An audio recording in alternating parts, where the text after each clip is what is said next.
Okay. You are doing well. It's very obvious. You are doing well. But don't abandon us in Ibadan. We're still in Ibadan. So you should try occasionally pop in. All right, Prof, we are about to start.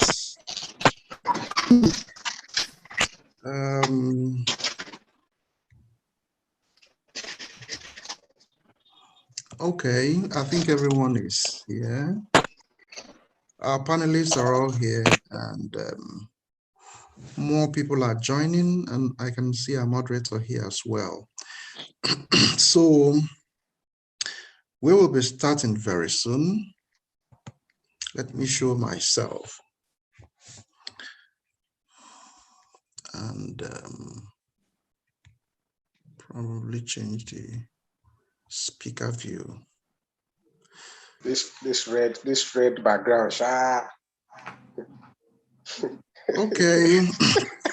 Thank you, everyone, and welcome once again to our CSP webinar. This is the fourth in the series. It's the program we initiated in the Conversational School of Philosophy during the course of this lockdown to ensure that philosophers and scholars from the continent as elsewhere are busy engaging with important topics that concern scholars in different places. And today we have an array of very important scholars to discuss the topic of today, which is revisiting the instrument of peer review. Almost every one of us have had to cope or endure the instrument of peer review with variegated impressions and opinions regarding its implementation and even relevance, so to speak. So today, all of us will have the opportunity to wade into the matter and share our views on whether it's still necessary and relevant and how we can make it better. My name is Jonathan Chimakanam, and I'll be your host. Your moderator will be Dr. Isaiah Negedu, who is a lecturer at the Federal University of Lafayette, Nigeria, as well as a fellow at the University of KwaZulu-Natal, South Africa. Without much ado, permit me to hand you over to our moderator for today, Dr. Isaiah Negedu, to take it from there. Dr. Negedu, over to you. Thank you. All right. Thank you, Dr. Jonathan Chimakonam, the president of the Conversational Society of Philosophy. I welcome all of you to the fourth CSP webinar seminar. My name is Isaiah Negedu, as the convener said, of the Department of Philosophy, Federal University of Lafayette, and also University of KwaZulu-Natal. I'll be moderating this seminar.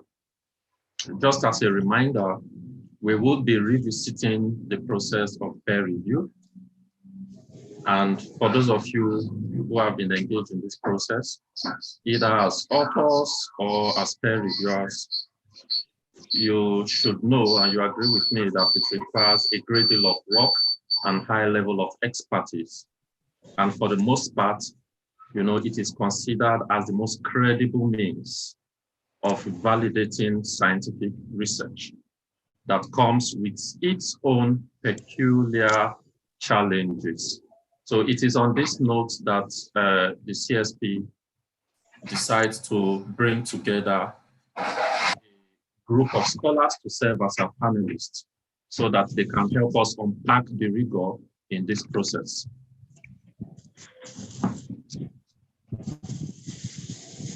So permit me to introduce our panelists. Let's meet them as they join us.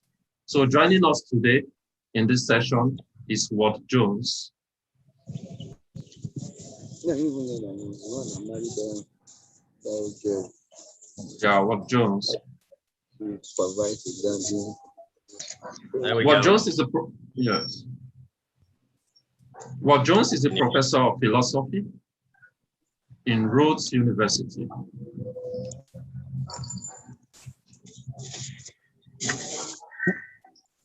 Ward Jones is a professor of philosophy in Rhodes University and a co-editor of the journal Philosophical Papers. You know, Professor Jones, good to have you, and thank you for joining us. We also have, yeah. Is this me? Yes, yes. We also have Dr. Yes, yes, yes. Thank you for joining us, Professor Ward Jones. Yeah. We also have Dr. Abosede Priscilla Ipadeola, currently undertaking postdoctoral research at the Alexander von Humboldt Foundation in Germany. Our current research focuses on African philosophy and gender studies. Dr. Ipadeola, we appreciate your presence. Thank you for making our time. Thank you for inviting me. Yes. I also present to us Olatunji Alabi Oyeshile. He is a professor of African philosophy, metaphysics, and existentialism in the Department of Philosophy, University of Ibadan. He has also served as a visiting lecturer in the Institute of Philosophy, Leiden University, the Netherlands. Professor Oyeshile, thank you for making our time to be part of this event. Thank you very much for the honor to be at this talk. Yeah, thanks. Yeah, it should interest us to note, as a sign of remark, that all our three panelists are scholars with publications in highly reputable journals and publishers, and I just crave our disposition to learn from their experiences. I welcome all our audience once more, and I please encourage us to mute our mics so that we can have proper reception. So let me begin with you, Professor Ward Jones. Can you please guide us into the aims of peer review and how well it fares in today's scholarship? Can you share? Is it you that I'm echoing? Is it me?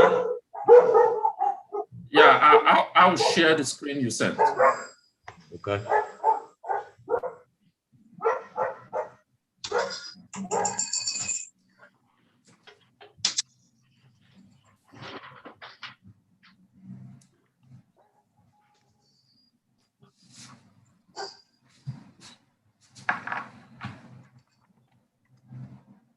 Can you see it? Okay. Can you hear me? I'm getting a bad echo. Does it sound okay? Yes, I can hear you. Okay. Okay.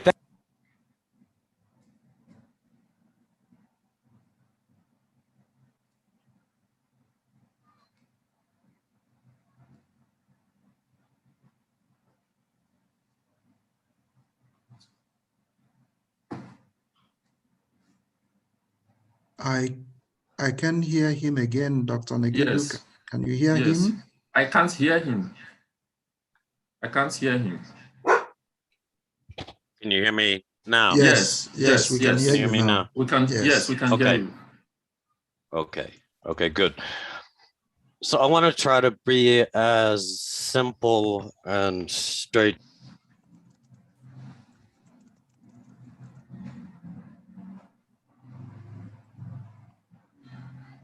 I think your microphone has tripped once again.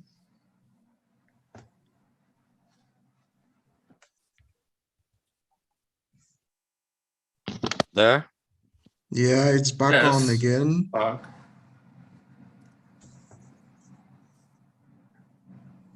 It's off once again. If it's going to be a problem, why don't you remove it entirely and speak to your laptop? Okay. Yes. Let's see if that works. I was getting a big echo.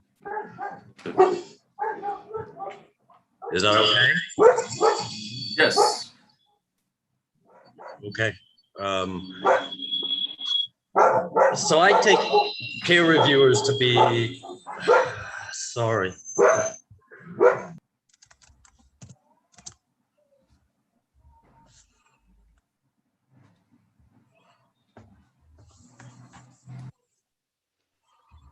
The dog wants to join philosophy, wants to share in a philosophical discussion.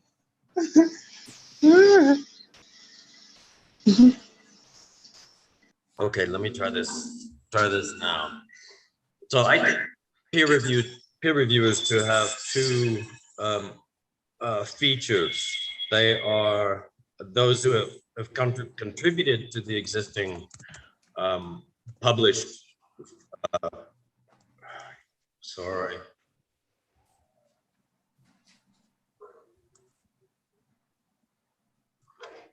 And they are also the primary readers. So they're the audience of the paper. It's who the paper was written for. So it's the people that the paper is being published for.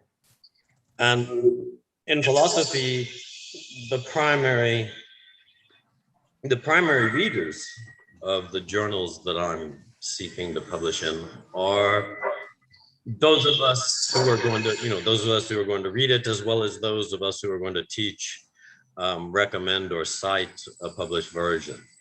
Right? So it's not just those who have published, but it's also the readers. And this is different for novels, journalists, maybe journals for practitioners.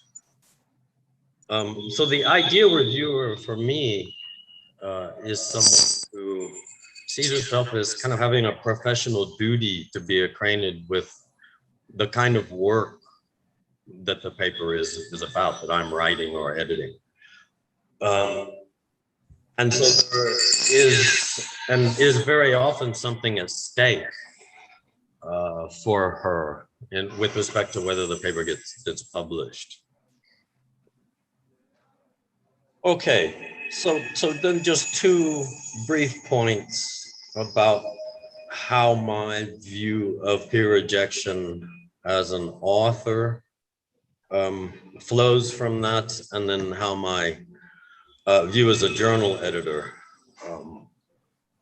is related to that. So the basic starting point when I get a rejection, I'm just going to talk about rejections here.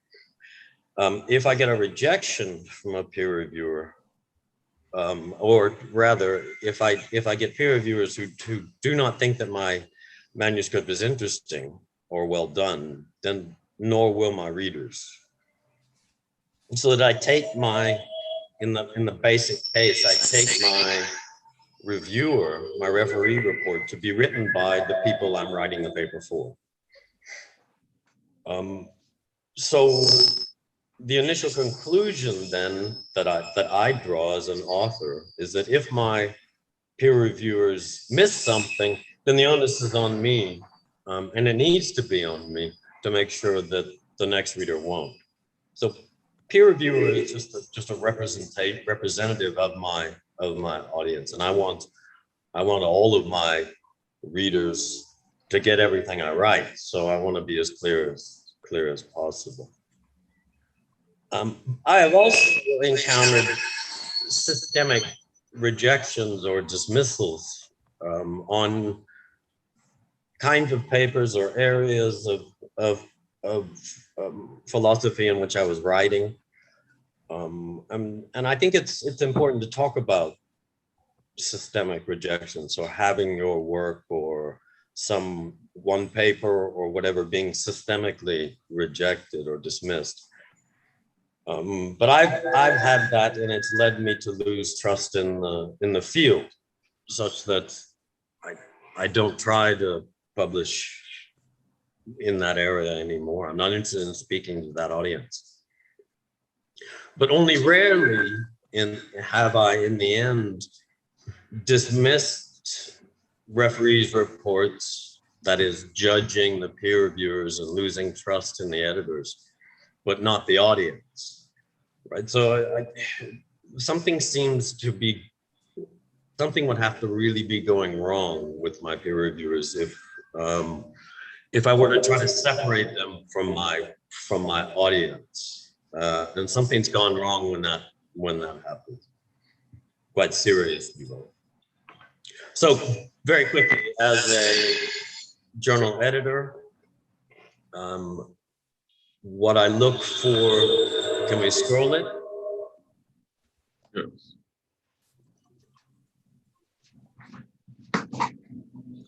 What do I look for in a referee's report.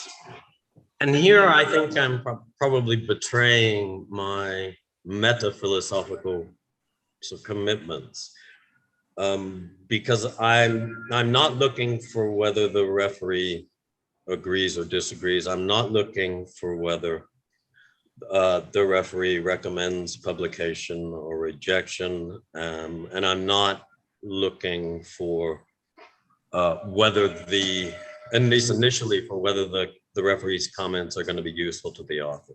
Right? That's nice to have, but I don't expect agreement or disagreement, because we don't agree with each other about anything, and I don't care really about the referee's recommendation for publication or rejection, because the referee doesn't know what the case, what our load is, how many papers we have every year. They don't know the referee doesn't know how many papers we publish every year, right? So that whether to be published is not just a decision. It's not a decision which can be made looking only at the paper itself. The editor needs to make that. So rather, what I'm looking for is, does the referee find the manuscript interesting? I think, and this is what I think we want from our work, is to be found interesting. What does the referee find that's new? And this is coming back to the fact that the referee is my reader. I want to know, would the referee be pleased to have come across this paper in a journal? But I'm also looking for a lot more. Is the referee challenged by the manuscript? Was the referee motivated to engage at length? Those are all really useful indicators. And they describe situations in which I have accepted papers which were rejected by my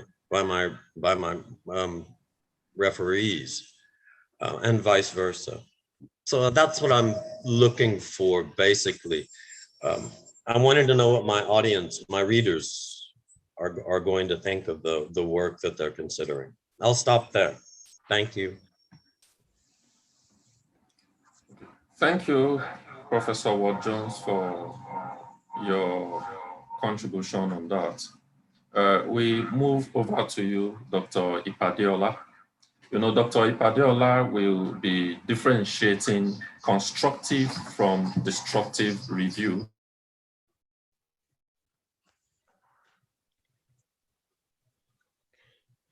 Yes, thank you very much. Please, I'd like to share my screen,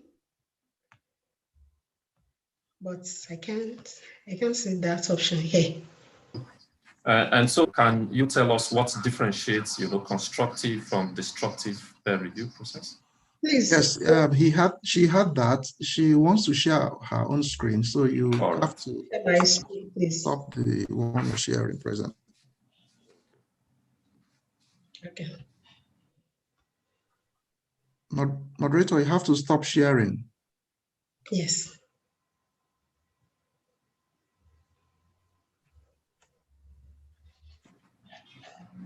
Okay, thank you very much.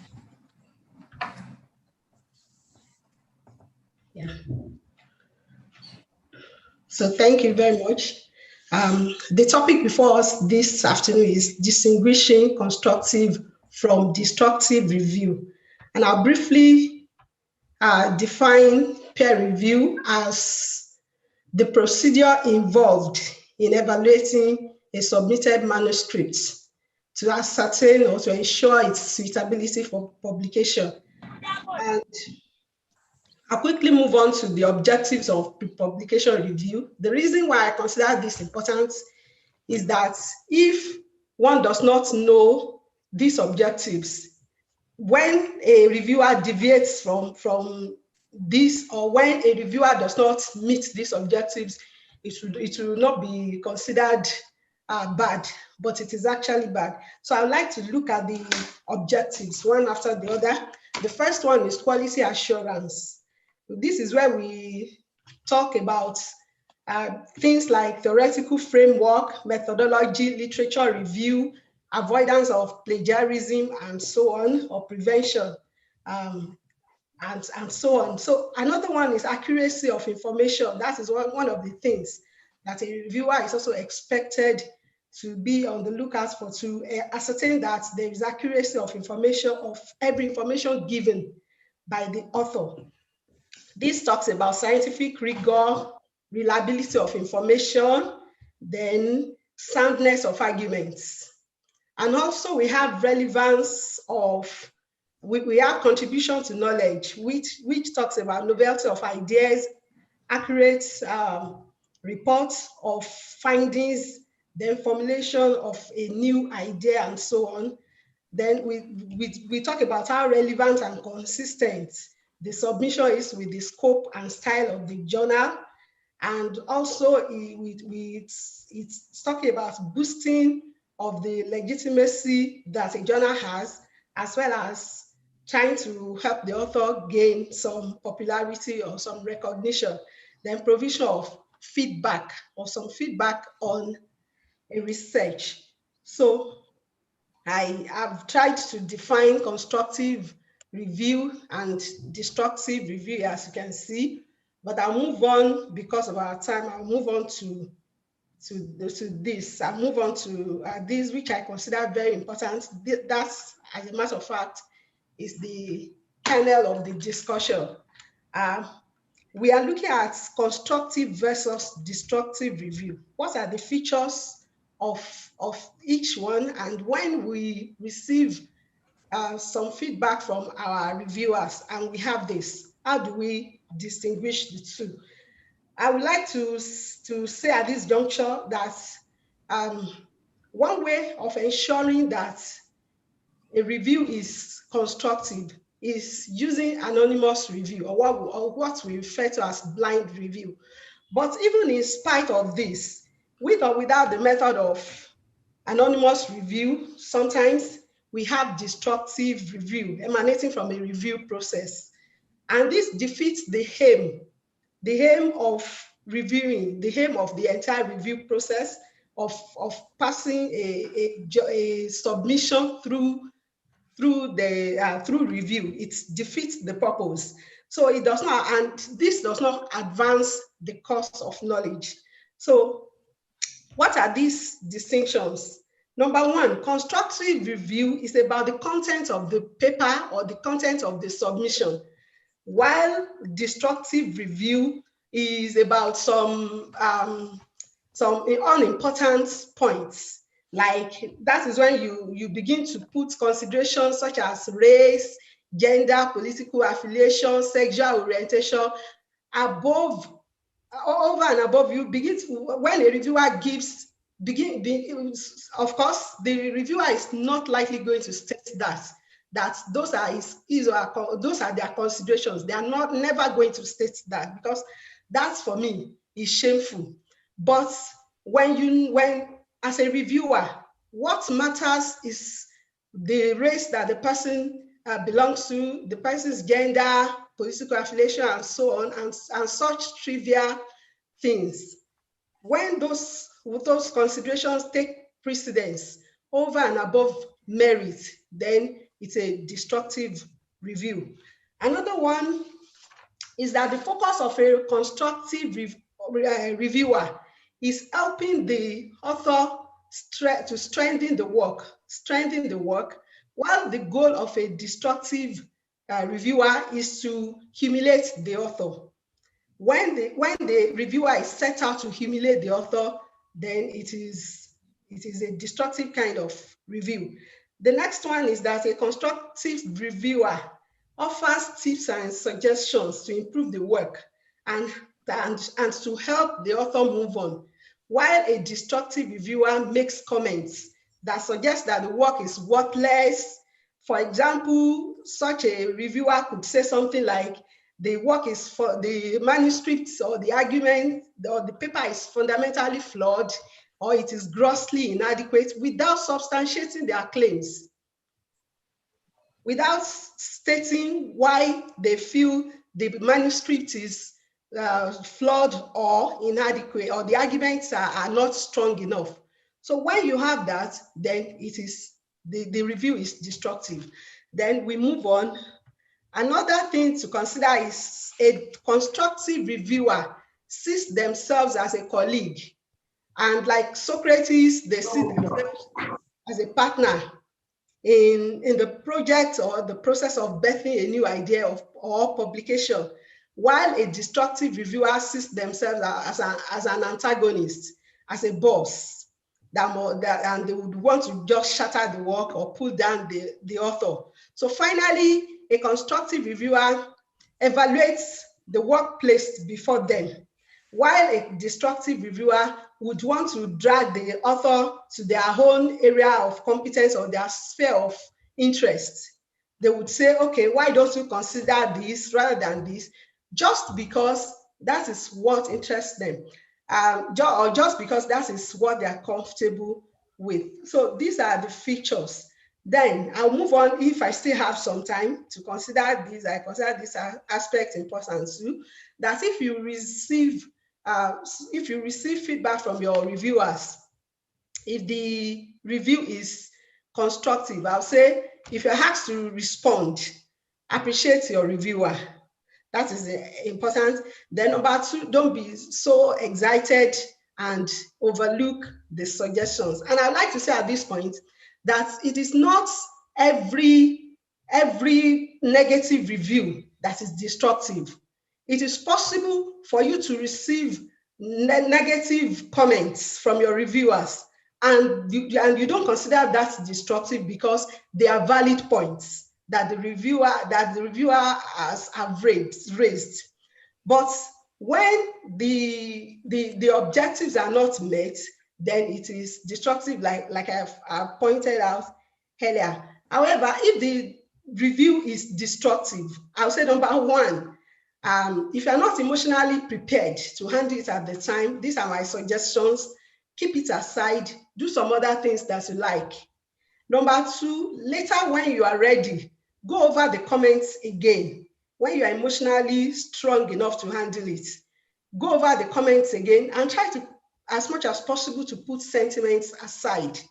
Then number three, look out for some important tips. It happens. There is no bad situation that would not have something important or something useful that it contains. So look for that and use it to strengthen your arguments to make your paper better. Number four, look at the paper as if you were not the author, as if it was not written by you, and ask yourself some important questions about the paper, and give yourself honest answers. Be sincere with yourself.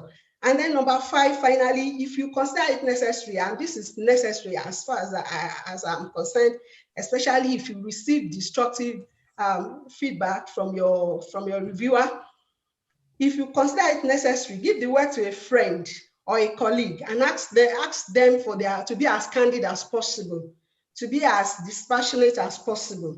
This is because my ascendants, my ancestors say, that is, you see the back of other people's heads and other people see the back of your head.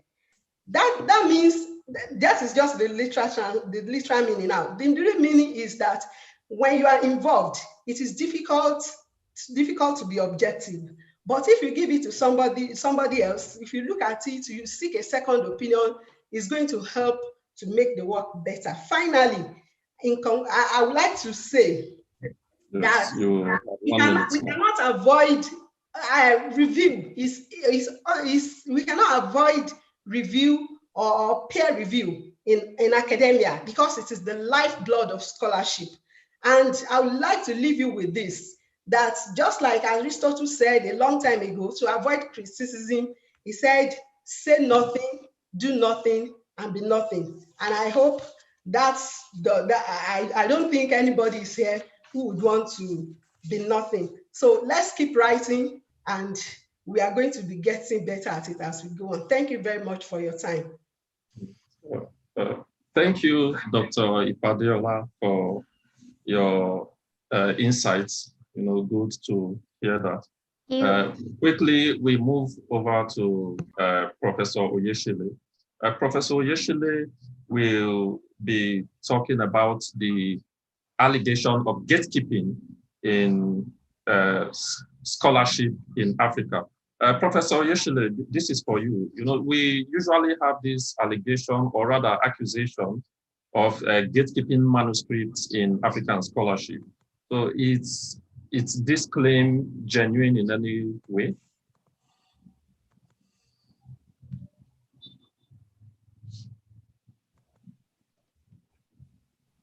Yeah, can you hear me now? Yes, we can hear you. Okay, thank you very much for this opportunity to share my thoughts with you. And on the screen, I saw Professor Martin Asegu. I want to say hello to him too. Now, we're talking about defense, allegation of gatekeeping. And I want to say that the two speakers who spoke before me have made most of the points. But I want to now talk from personal experience as an author and a reviewer. When we talk about gatekeeping, it means that if there's a gate, there must be somebody who keeps the gate. Otherwise, literally, all sorts of animals will roam into the compound.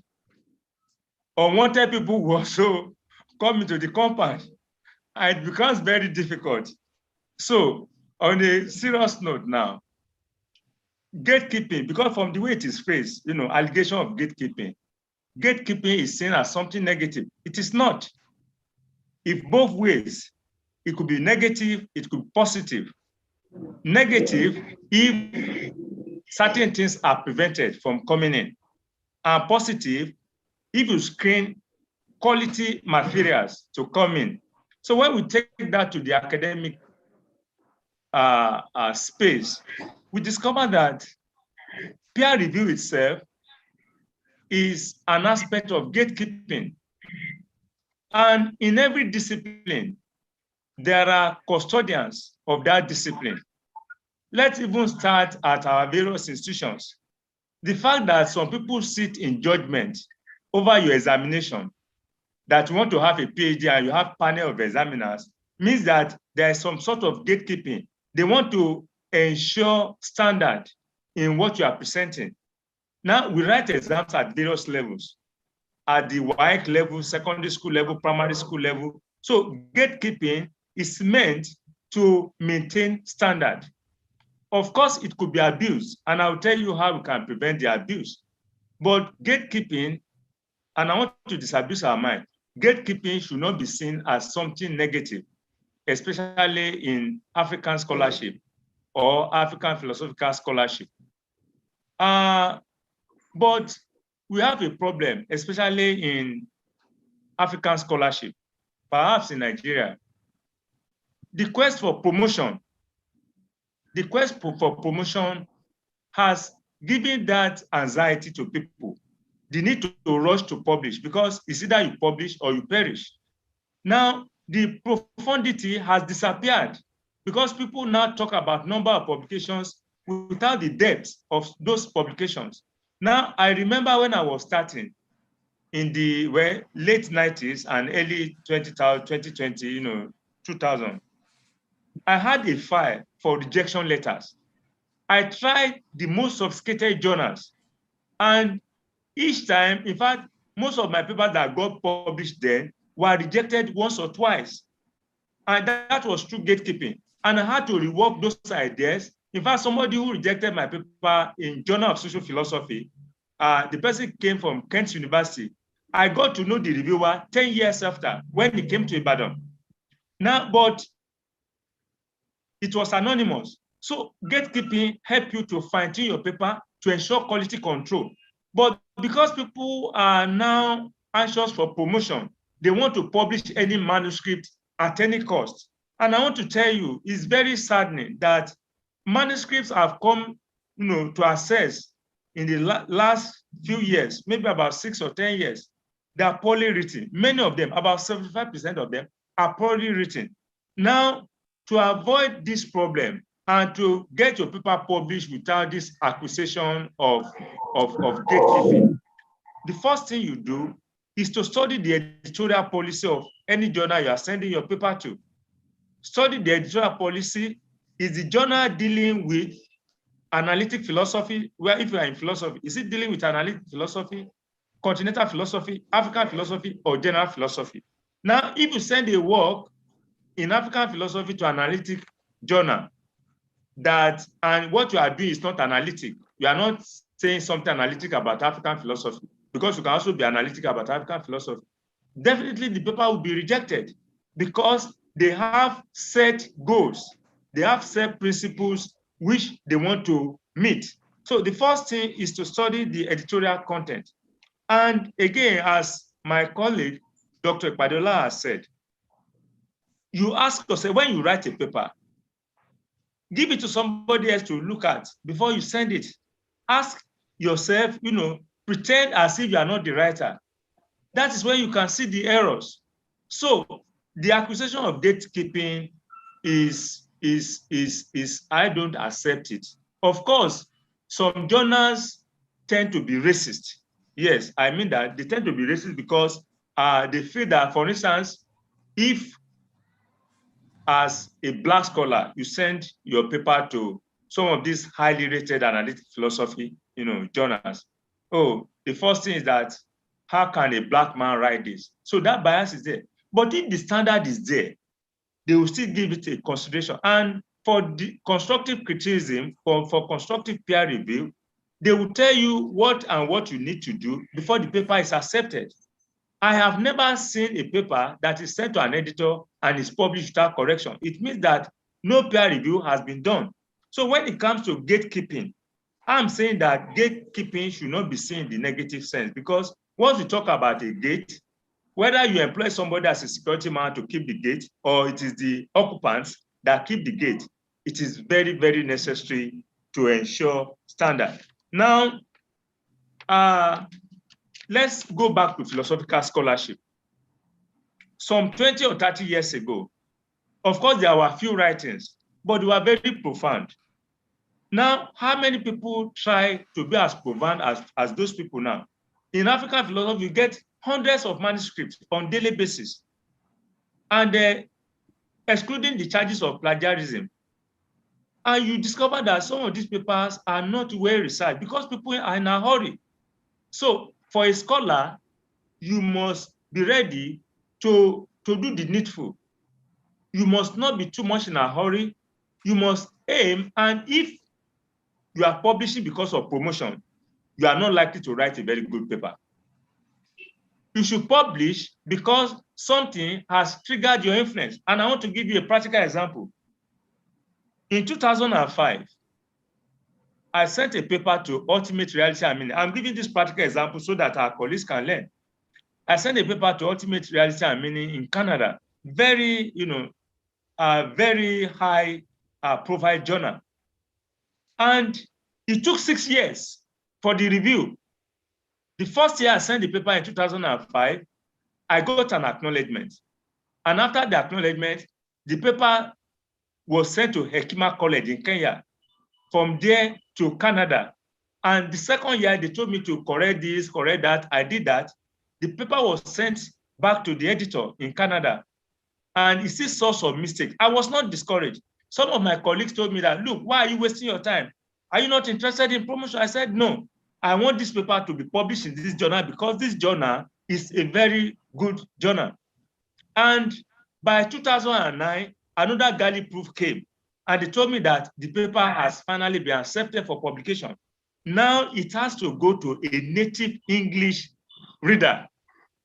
A native English reader. And let me tell you, the fact of colonialism is not what we can overlook. We are an extension of European epistemological framework, one way or the other. So we still have to buy into some of their plans because they legitimize some of the things we do. Thank God for, say, Conversational School of Philosophy that is trying to produce an alternative framework. Now, what I'm just trying to say is that the paper was eventually published in 2011. But when the paper was published, it gave me a lot of opportunities to travel around the world and gave me a lot of money too, because it was cited everywhere and it was republished. Now, the only thing we can do to stem the tide of gatekeeping, to get our paper published at times, is for us to create institutions within the African environment. Now, you want to ask yourself, some of these journals that were very, prevalent in the 70s and 80s, you ask yourself, where are they now? Second order in Ife, it's just been revived. African Philosophical Inquiry in Iba, we are just reviving it. Uche, Prof, you should be rounding up. Yes, I will. Hello? Go on, you should round up. Okay. These journals are no longer there. So can you hear me? Yes, we can. Okay, so what I'm just trying to say now is that if we build institutions like CSM is doing, we can also have an outlet where works from Africa can be scrutinized. Unless we build institutions, we'll continue to accuse people of shooting us down. So what is important? Can you hear me? Yes. Okay, so what is important, and I think my 10 minutes is gone. Yes.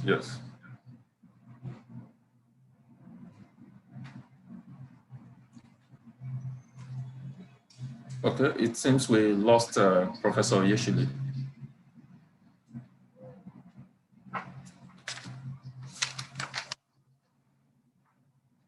Okay, let's continue because he was already rounding up. So just briefly, I want to go back to Professor Jones.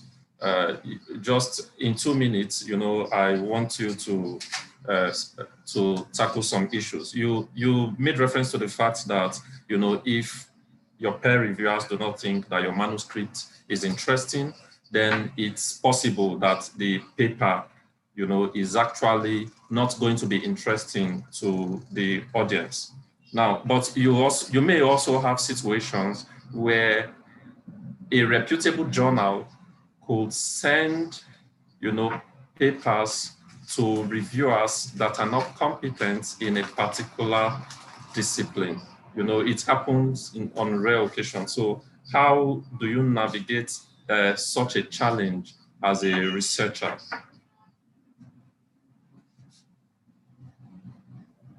Okay, can you mute, Isaiah, can you mute your mic? Yes. There was some kind of disruption. So for now, so we want to welcome comments. Yeah, thank you. You're asking how I choose how I choose peer reviewers. I take it. I mean, that's what I take the kind of heart of your question. And I'm looking for people that I described in that document, people who are already published in a relevance area. And if you're experiencing peer reviewers who aren't appropriate to your paper, that's the editor's fault, and that's a mistake, and the editor should be blamed for that. And I know I should be blamed for that, I'm sure, sometimes. But I'm looking for people, usually younger people, who have done some work and has stake in keeping up with the field. Does that answer? Yes, it answers the question. Thank you for your insights and that clarification.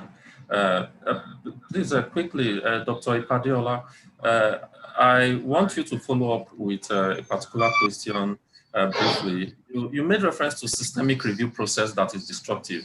And I recall in Professor Jones' slides, he also made reference of, a systemic issue that may lead to destructive review. And you said that destructive review is aimed at the individual. But at the same time, you will also agree that most of this process is blindly done. So it's actually a blind peer review. So if it is blindly done, how does it get to the individual? What one would want to think is that, you know, some constructive reviews come with rejection, but even when they are rejected, when they come with rejection, it still comes with relief to the author because of the nature of review. So don't you think that destructive review process may also not be aimed at the author, but also may be a problem of the reviewer, the personality of the reviewer? Thank you. Thank you very much for the brilliant comments. Now, I would like to say there are times that your subject, that is the topic gives us away. Sometimes the reviewer guesses that this person belongs to this particular group because of the idea that the person has developed. So that happens. I agree with you that with blind review or anonymous review, the identity of the author is supposed to be concealed. The reviewer is not supposed to know who the author is. That is the way it should be. But there are times that what you have written about is going to give your reviewer some kind of idea that, well, maybe it's this person. And because the person already has a kind of prejudice or bias against the people, against the group, it could, because of that, they could, because of that, say, excuse me, destroy the paper or the manuscript just because of that. So that happens. But I still agree that blind review is very important. But there are times that even blind review, that mechanism is not strong enough to completely cover the identity of the author because of certain things. That's so. Yes, thank you for that clarity. Professor Oyeshile, are you there? Can you hear us? Yes, can you hear me now? Yes, I can hear you. Okay. I'm yes. back live. Okay, yeah, okay, yes. This is for you. You made reference to the fact that gatekeeping could be positive or negative, and that idea is quite insightful, and because it helps us to sieve, you know, articles so that we can have a proper quality control that Dr. Ipadeola made reference to. You have told us how to adequately deal with gatekeeping that is positive. But I still want you to briefly expand. How can we deal with gatekeeping that is negative as researchers, that, as you said, emanates from the fact that some reviewers may want to be racist in their approach? So how do we do that challenge? Thank you. The burden is primarily on the author, because there is a proverb in my society that if you want to dine with a devilish person, you make your spoon as long as possible, because as you are trying to touch the food, it draws it back. What I'm trying to say is this: if you are writing for a standard journal, avoid costly mistakes, because the person your paper will be given to is an expert in that field. And so he does not want to see misrepresentation of facts, bad opening statements, bad introduction. For instance, if you are talking about, say, Aristotle's allegory of the cave, and you know it's Plato's allegory of the cave, and you are doing a work in epistemology or history of philosophy, and you are talking about Aristotle's allegory of the cave, instead of referring to Plato, now you have missed it completely. Now, no matter how well you are writing, because you have made that initial slip, which could be grammatical, which could be inattention and all these things, the person is already biased against your paper. So what I'm just trying to say is that no matter how, even when you introduce racist correlation, you are discussing topical issues, be as objective, as clear, as analytic as possible, so that even if the other person disagrees with what you are saying, your thought is clear enough. Now, but when you hide under concepts, I'm reading a PhD now. I'm going to examine some PhD in another few weeks outside Ibadan. And the person wrote an abstract. I couldn't understand the abstract. The abstract is not related with the work, to the work. Now, automatically, that is a failed work. But I'm still trying to see how I can reconstruct the work so that we can make money out of it. Now, how many people will be patient? And imagine a journal that gets about 200 submissions every month. And from these 200 submissions, they're just picking 5 to be published. Now, they will not have time for frivolities. So an author should, except some journals are so magnanimous. And I know that journals have different levels. There are high-rated ones up there, the first class, the second class, the third class. If you are just starting as a scholar, you can start from the rear and you go on gradually. But if you are starting with a journal in philosophy, like philosophy in Cambridge, I have reviewed for philosophy in Cambridge.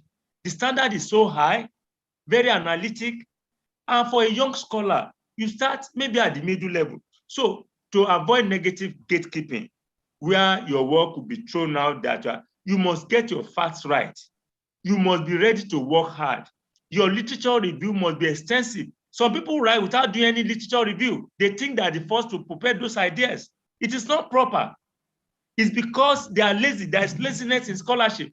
Don't say I talk like this, that I'm already on top. I'm not talk anywhere. In fact, the last 2 years, I've gotten about 3 papers rejected. And I've reworked them, and I'm lucky that. Thank you, Prof. Okay, I think we lost Prof. So, but thank you for making us understand the value of patience. When it comes to writing our papers, and when we expect results from reviewers. And yes, I think you should round up, because we already want to give opportunity to our audience to quickly, ask questions. Okay. Through our final comments. So what I'm saying is that, okay, can you hear me now? Can you hear me? Yes, I can hear you, Prof. Just briefly in a minute. It's the network problem. It's the network problem. So what I'm saying is that. Just a minute. Okay. Go on.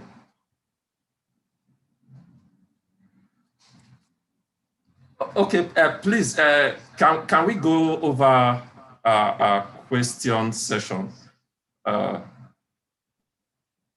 question session. Please, if you have any question, kindly indicate by a raise of hand. Hello? You press the button. Prof, you can mute your mic. Hello. Can you hear me? Prof, Prof, we are in for question segment. So I have a question here from Peter Ikane. He said, I have been asking myself if there are any institutional frameworks for qualifying an individual as a reviewer. If not, should there not be some? Or is it enough that one has a published paper in an area to qualify such as a reviewer? Okay, Peter is asking if there's any institutional framework that qualifies one as a reviewer. So any of the panelists, can you attend to that? Although... Can you hear me? Can you hear me? Can I respond to that? Yes, you can. Can I respond? Yes, you can. There are no institutional framework. Once you have distinguished yourself in a particular field, they will always make reference to you as a reviewer. All you need to do is, the standard practice is that once you have distinguished yourself in a particular field, any work in that field will be referred to you, and gradually you become an authority in review in that particular session. So what you need to do is to distinguish yourself. All right. Thank you, Professor Oyeshile. Any other comment from any of our panelists on that? I would certainly be opposed to there being any institutional frameworks for this. I think it's important that a journal have and journal editors have some freedom to want to take a journal in different directions, and to choose choose referees that fit in with that. I think the journal needs to evolve and change, and I've tried to do that with my journal, and I wouldn't want any constraints on that.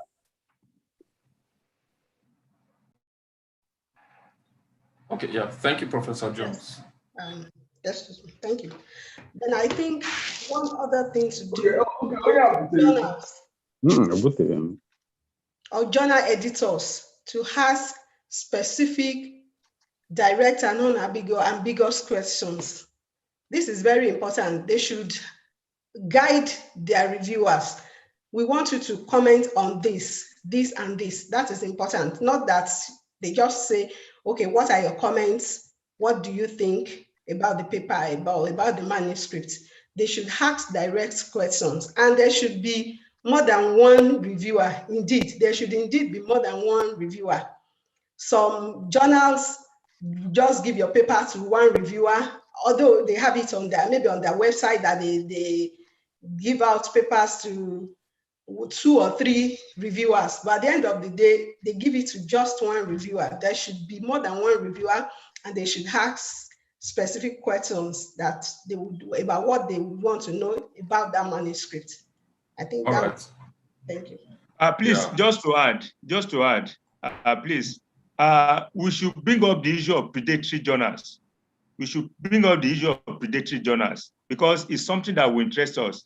There are so many journals which I think a good journal should have specific framework that people will operate within.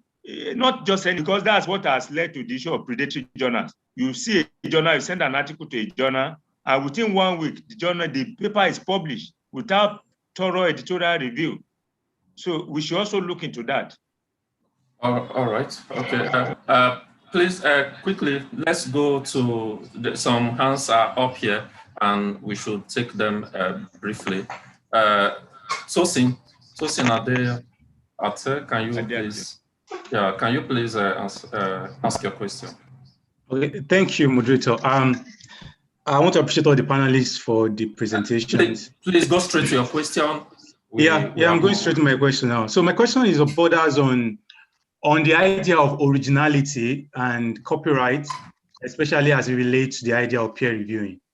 So you get the point that your article goes through first stage of review, second stage, and sometimes third stage, and then you get different recommendations and you keep reworking the papers. Sometimes you have to start the paper from beginning and having a fresh idea. So my question is, do we really need to claim originality of some of these papers that we do publish, when especially the paper has gone through comments and suggestions from different colleagues in the name of peer review? So it looks to me like the idea of copyright and originality that we claim to ideas are, in the real sense of the term, to me, they are not really the thing. So I don't know if my question is clear.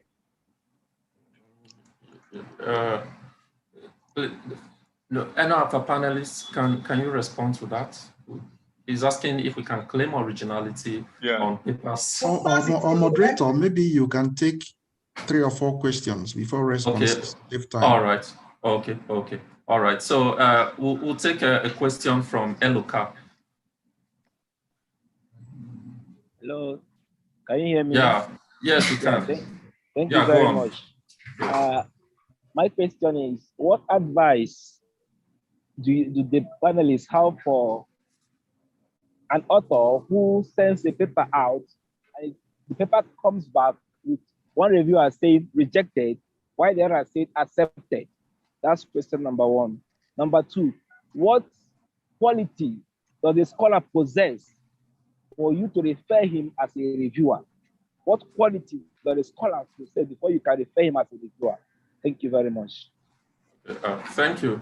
Over to you, Martin Asiego. Martina Siego, can you please quickly ask a question?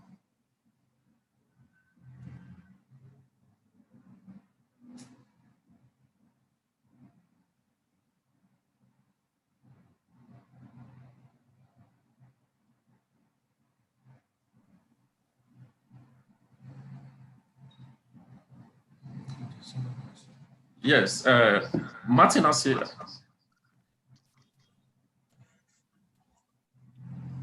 Go to the next person. Let's take the next person. Okay, Moses Jao, please ask your question. Yeah, please, am I audible? Yes, you are. Thank you very much. I want to ask that, as Professor Oyeshile raised the other time, the issue of publish or perish, how possible can we curb the issue of publish or perish? And on the issue of predatory journals, whereby we have proliferation of journals for profit making, how, as a philosophy or as scholars, how are we dealing with the issue of predatory journals? Thank you. Yeah, thank you. Please, let's take the last question from Arabia before we go over to our panelists. Okay, thank you, Negedu. My question is for basically for Prof. Oyeshile with regards to his own ideas about gatekeeping. It seems to me that, I think this is just my view, but it seems to me there's a conflation between merely reviewing and gatekeeping, because in my mind, gatekeeping would be something like trying to, decide who and what passes through as possible manuscripts or articles for a particular discipline. So, for instance, in Western journals, there can be a form of gatekeeping that prevents articles from the African philosophical discipline from passing through. And even within African philosophy, there might be some gatekeeping that prevents much more contemporary ideas in African philosophy from passing through, as opposed to the much more ethno-philosophical ideas. So there are very different aspects of gatekeeping, but that seems to me to be something different from merely reviewing, which would then have both positive and negative aspects. If Prof. Oyeshile agrees with me, then would he still agree that there are positive aspects to gatekeeping? Yeah, thank you for your question, Arabia. Please, we go over to our panelists. Can you please respond to the issues?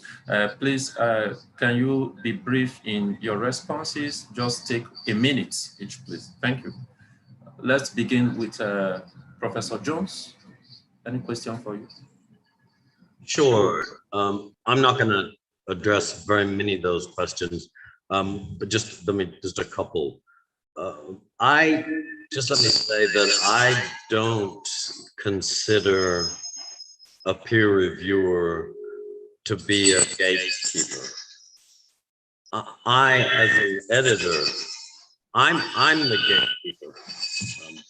The peer reviewer doesn't have that power. There's no gate that the peer reviewer has a hand in. All the peer reviewer can do is talk to me about the paper, and with enthusiasm or dismay. So I think I'm the gatekeeper. The peer reviewer is my audience. They're my readers. And it's in the one question about the qualities of reviewers. Again, I go back to my brief little document.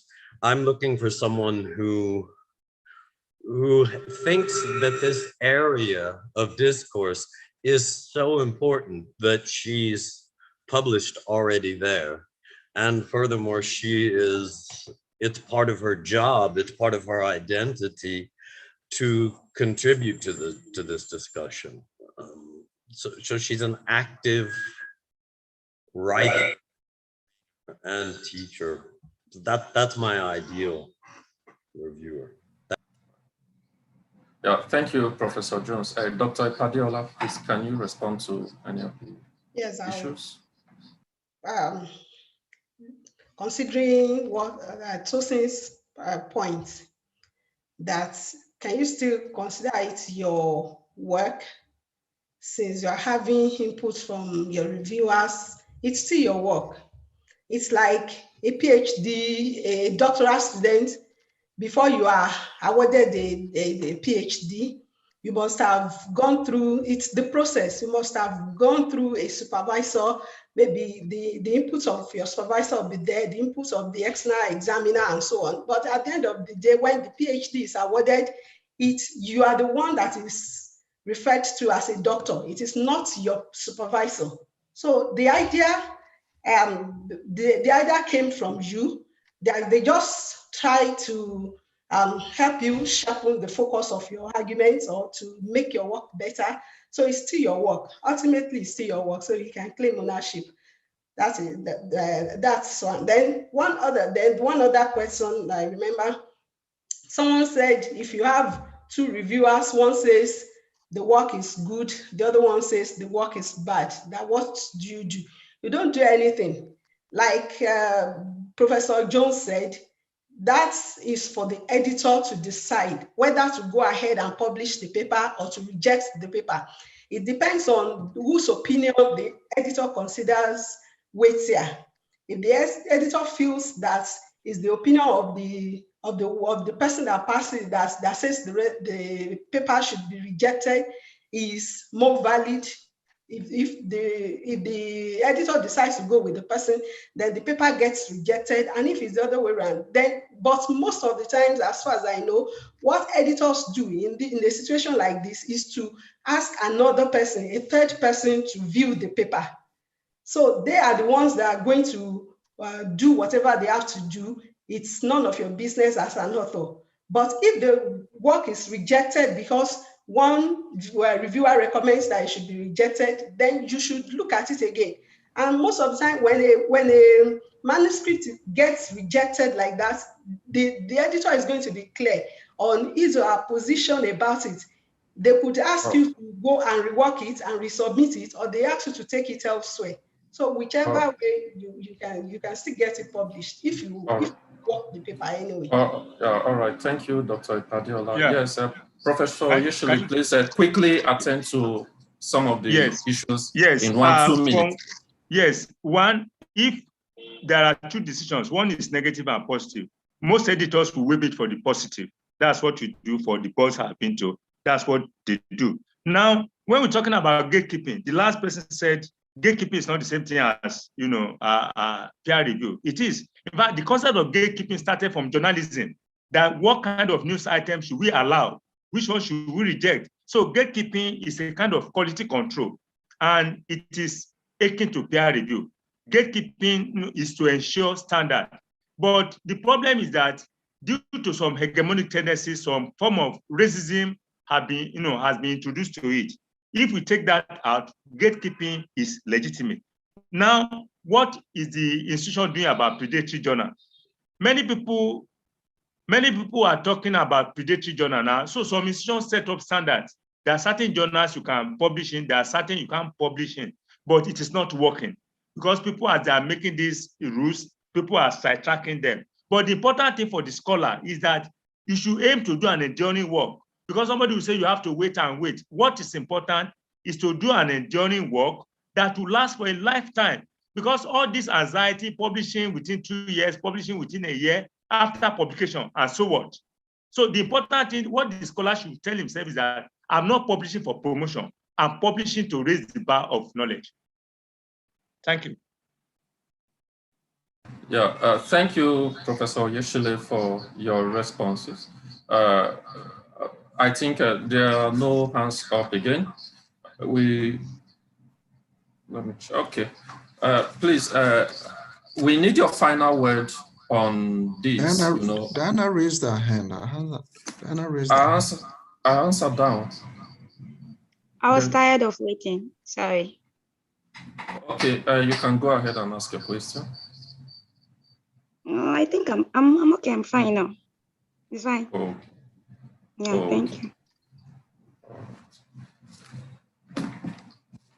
So we need a final word from each of our reviewers. How can we encourage scholars from different regions and divide to be confident in the process of peer review? I recall when Ward Jones presented his paper, he made reference to systemic issues of peer review that could make you lose trust in the process. So how can we restore confidence in the process, and how can we make it more edifying? Professor Oyeshile, please, can you just, in 2 minutes, please? Yes, we can restore confidence in peer review if assessors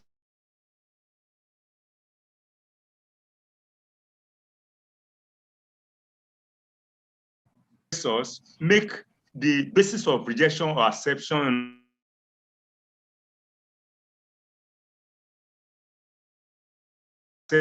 of a paper known to the author. Not accepting the paper issue to make the paper publishable. And now, going by what Professor Ipadeola said, it's not a negative review, it's a very constructive one. So, and some 20 years ago, 15 years ago, when your paper is rejected by any of these standard journals, they will tell you the reasons, what you need to do, whether to resubmit or not. But they will certainly tell you basis on which they disagree with you, some of which you can contest. But we discovered that 75% of what they say are true in my own case. And when I've reworked those ideas, I get them published in a better journal. So what is important is that once you are rejecting a paper, tell us the reason.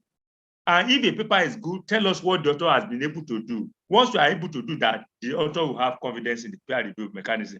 And lastly, the author should also work hard to make sure that you cross the I's and dot the T's. You don't have to be in a hurry to publish. Do articulate homework. Give it to people to peer review before you even send it.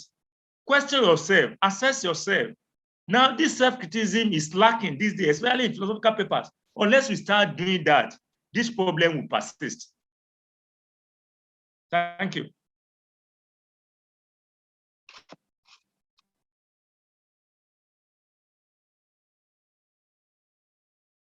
Yes, Dr. Ipadeola, please, your final comments on this.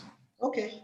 I think African universities and universities in the Global South should encourage scholars to, they should, by placing more emphasis on quality than, and impact, on quality and impact than quantity.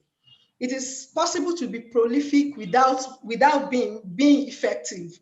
And that is just like my prof has said, that Professor Oyeshile has said, that is one of the things that affect the quality of our outputs in the Global South, mostly.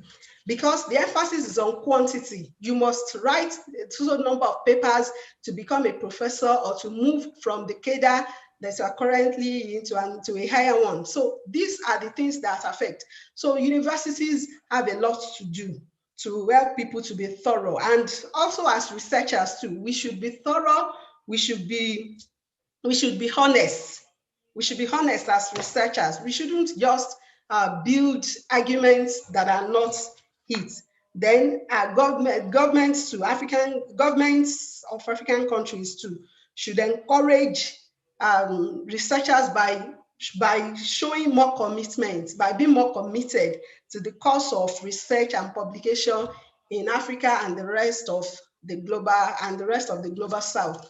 And as researchers, we should not give up. Like I said earlier on, we should keep writing and keep publishing. Thank you very much. While we go to Professor Ward Jones to give his final comment, we also ask anyone in the audience if you have comments on this, on how to make the process, more edifying and how to restore confidence in the process. Please, you can also prepare to make your contribution by raise of hand. Professor Jones, over to you.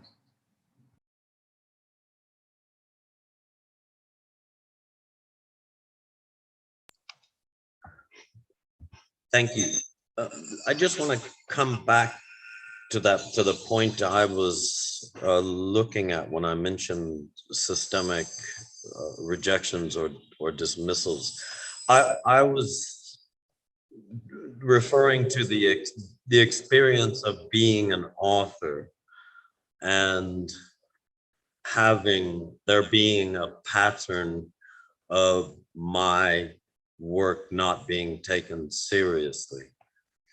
And for me, I wouldn't say that the cause was any kind of systemic pattern other than the disinterest of my audience in what I was doing, what I was saying, how I was arguing for what I was doing.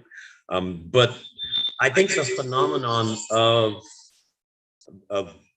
people who are having their work or particular aspects of their work being systemically or repeatedly dismissed, I think we need to look more into that somehow as to what's happening there, because I think that's going to reveal what's going wrong. All right, thank you, Professor Jones, for that comment. Now we have two hands up. We have Martin Asiebo and Diana. Martin Asiebo, please, your final word. Please just be brief. Just be brief in 2 minutes so that we can go over to Diana, please. Thank you, Martin Asiebo. Thank you very much. I think that it's better to follow the course online course for reviewers. They are demanding, they are also interesting. With that, at least one begins. The other, whatever follows, becomes experience. Thank you very much. Yeah, thank you, Martin Asiebo, for that. Diana, over to you.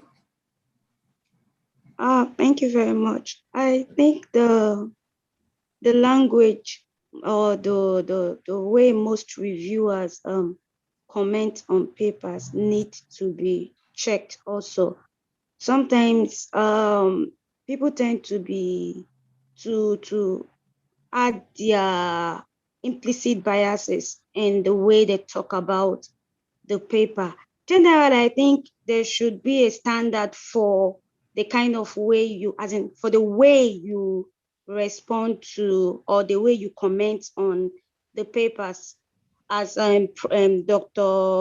Abosede was saying, that sometimes you get very distraught when you see some comment from your reviewers. Sometimes the comment rather are very harsh. So I think you can actually tell a man that you have a big head without actually saying you have a big head. So I think reviewers should also work on their language and the way they send out comments. Okay, thank you, Diana, for that. More comments, please, on this. More comments, please, on this. If you have any comments. Yeah, can I just say briefly? I think that's an excellent point, and yes.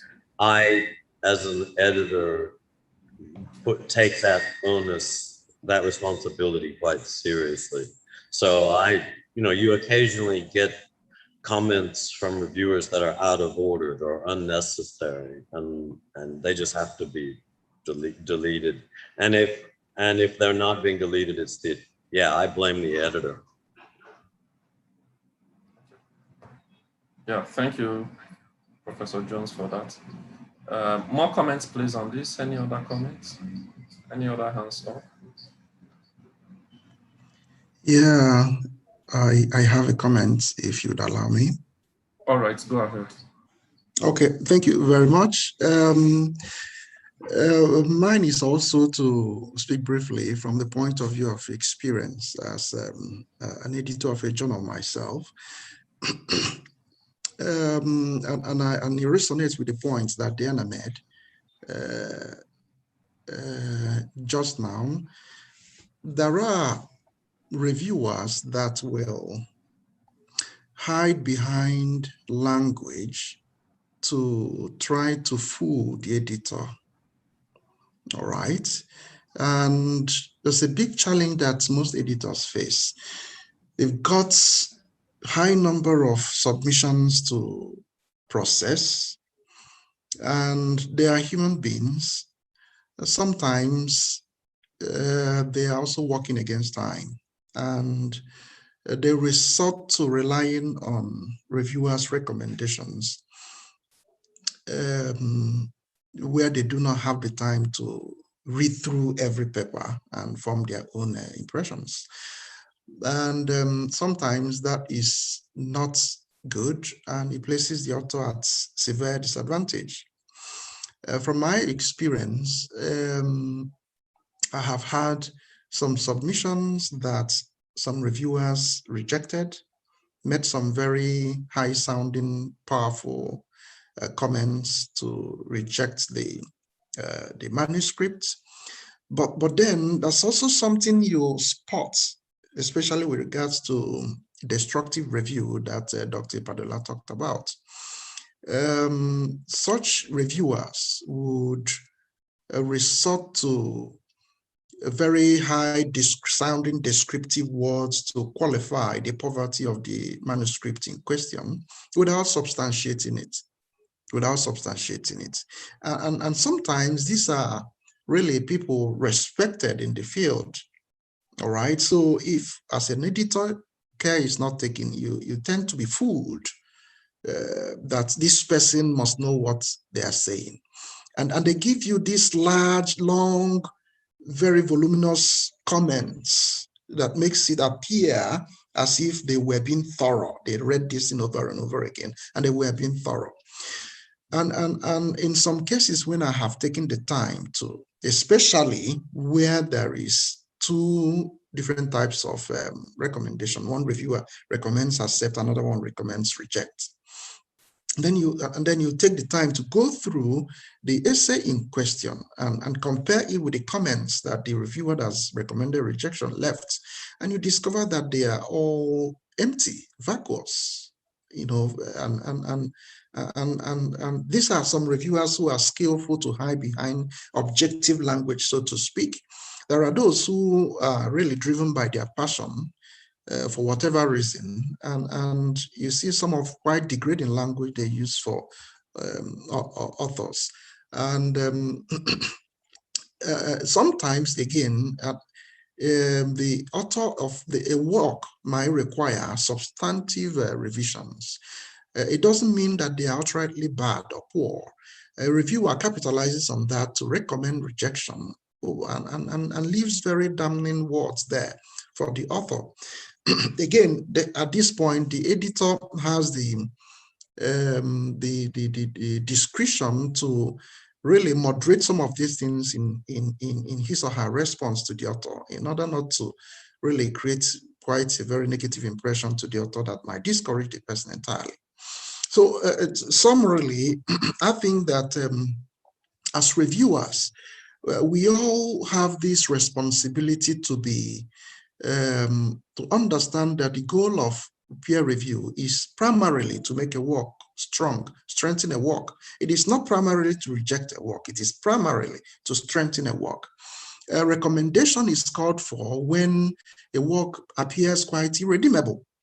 Otherwise, you should be able to point out where the author could make really corrections and improvements to strengthen the work, rather than declaring the work poor outrightly, as the case may be, that which is commonplace. And finally, sorry, as reviewers, some of us and most of us would in the future, if we haven't been reviewing, be contacted to review. Those who are feeling the bite of peer review in its negative forms would tomorrow become peer reviewers. Would you be objective enough to comment on people's work in an objective and respectful way, rather than the same way that people comment on your work in some other very bad reviews that you did not appreciate? Sometimes when the case is not ours, we tend to forget, you know, every bit of decency that should accompany the practice of peer review in our profession, and begin to say really terrible things to people. I think it's a call for all of us to really be mindful of what the goal of peer review is primarily, and how to discharge that responsibility with the highest level of professionalism and objectivity required. Thank you very much. Thank you, the President of the Conversational Society of Philosophy, for that final remark. Yes, of course, we've been able to, learn some very key issues in the process of peer reviews, both as authors and as peer reviewers or would be peer reviewers. And, it's sometimes we get in touch with mentors like Professor Oyeshile has said, in order to know how these things are done. And when you hear that works are, even the works of your mentors will tell you, those who are established scholars, will tell you that, yes, once in a while I get rejections. So it calls us as would-be researchers or researchers not to lose hope in the process. So by this, I think we have come to the end of, our seminar. I want to, in a special way, thank all our panelists. Professor Jones, we appreciate you. Dr. Ipadeola, Professor Oyeshile, thank you for making our time to be part of this session. And for all our, all our audience, wherever you are joining from different parts of the world, we appreciate your presence. And so with this, I think we have come to the end of this seminar, except if the President of the CSP still has some comments. No, none. Just wrap it up. All right. Okay. Thank you for joining us.